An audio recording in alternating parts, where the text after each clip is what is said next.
So listen, I'm really excited for this video because I've been encountering tons of students lately who, they come to me lamenting about module 2, they're running out of time.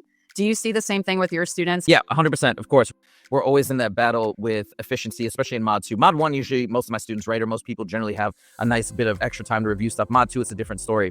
A big part of the prep that I do with all these problems is not just to show one way to do a particular problem, but multiple ways, especially in the heat of the moment. A student might remember special right triangles. It just may not come to their mind. So try to come up with other ways so you don't get fixated or stuck on something. So hopefully you have a multitude to choose from. Something gets in there and then you can get going. I agree with you. And that's why I'm excited to do this video today, because I've picked 5 problems that I see trip students up and give them trouble. And so it'll be really cool to see, different ways to approach it, because you can explain it and I'll explain it. And that's kind of, what I do when I'm tutoring is I try to give students options, whether it's like using Desmos or solving it by hand.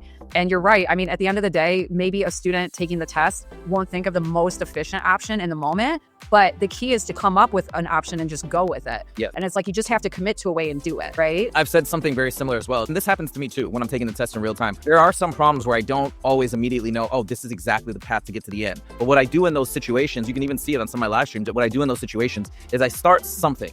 I at least take step 1 or step 2, even though I don't know the final steps. And then hopefully that will stimulate something in my mind, be like, oh, now I see the next step. And then you can kind of find your way. So you do something, Yeah, I agree. I feel like with the SAT math that students do is they'll go right to the question and they're so fixated on what they need to get, but then they give them other pieces of information that you actually need to use in steps to get to that answer. Sure. So I like to look at the information given and think, okay, what can I figure out from this?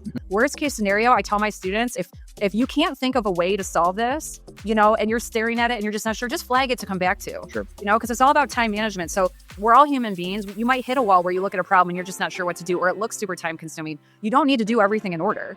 Just hit that flag button and come back to it later. And then, with a fresh set of eyes, you might see something you didn't notice before. Absolutely. Sometimes I do this with some of my students. I'll literally watch them do a module, right? So I can kind of see their behavior. Like, even though they're not talking, they're still taking it, but I can see what they're spending time on when they move past something. I don't know if you remember this crazy question from the College Board, but they had this really wild one where it's like so dense with material. They're talking about like a flux and like all these different Oh yeah, the electric flux. Yeah, they're like, yeah, the famous electric flux problem. So it's like this big dense paragraph, and that's not everybody's cup of tea to go through, because what you have to do is, just like you said, dig into the question and extract the formula and kind of start turning into some mathematical terms versus just this big glob of nonsense. And I was watching one of my students, and he literally looked at it for 5 seconds, just flagged and moved on. I was like, yes, I love that. Like, yeah, back to it later. This is not your cup of tea. This is not your favorite type of problem. I'm not saying you can't decipher it, move on and come back to it later. Again, I think that's a really healthy strategy. I think on this practice test, it was a similar type of problem, and it was like question 20 out of 22. So why not knock out 21 and 22, come back to it, and then you can ruminate a bit.